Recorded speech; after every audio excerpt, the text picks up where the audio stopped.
ஒரு நாள் நாரத முனிவர் கைலாசத்தை வந்து சிவபெருமான் மற்றும் பார்வதியைச் சந்தித்தார். நாரதர் எப்போதும் போல ஒரு தெய்வீக பரிசுடன் வந்தார். அப்போது அவர் ஒரு பொன் நிற மாம்பழத்தை சிவபெருமானுக்கு வழங்கினார். இந்த மாம்பழம் மிகவும் விசேஷமானது. இது ஞானத்தையும் அழிவில்லாத தன்மையையும் குறிக்கிறது என்று நாரதர் சொன்னார்.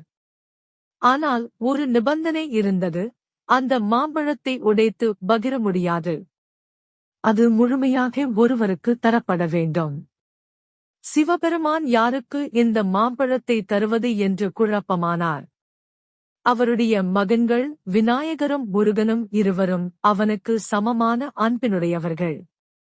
சில நேரம் யோசித்த பின்பு சிவபெருமான் ஒரு போட்டியை அறிவித்தார்.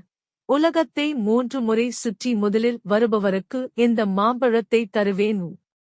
முருகன் தன்னம்பிக்கையுடன் உடனே தனது மயிலில் ஏறி உலகத்தைச் சுற்றி பறந்தார்.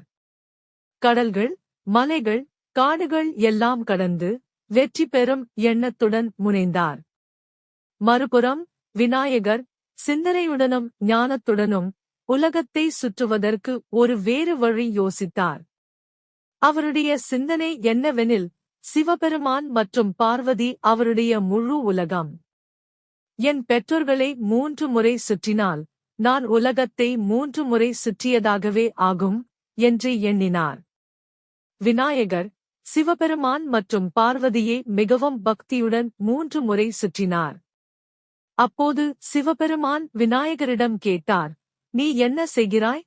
அதற்கு விநாயகர், நீங்கள் என் உலகம்.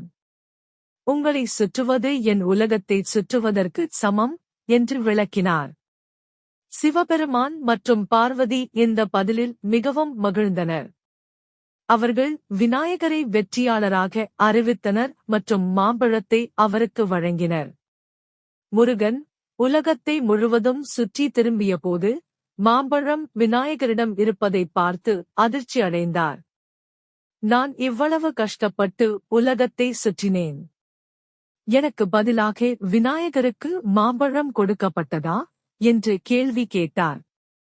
சிவபெருமான் விநாயகரின் ஞானத்தையும் அவரது செயல் பின்னணியையும் முருகனுக்கு விளக்கினார்கள்.